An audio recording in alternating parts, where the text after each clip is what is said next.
দুঃখের কথা আছে কিছু বলছি আমি এখন, গোটা বোম্বে পাল্টে যায় হয়েছে এই রকম।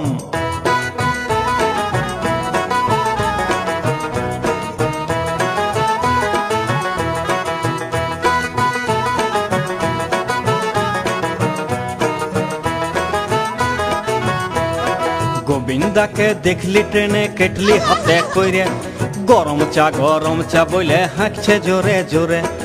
অমিতাভকে দেখে চোখে জল আসে যায়, সাইকেলে কইরে বেচারা বড়ি বিকতে যায়। জয়া দমে কষ্ট করে বিড়ি ভিজাই পরে, নিজেই বড়ি দিয়ে প্যাকেট নিজেই করে ঘরে। আমির খানের অবস্থাটা ভালো যাচ্ছে নাই, ঠোঙ্গা করে কোনো রকম আধ পেটা খায়। শাহরুখ খানের কথা আমি কি বলবো আর, ব্ল্যাক করতে যায় খাইলো পুলিশের মার।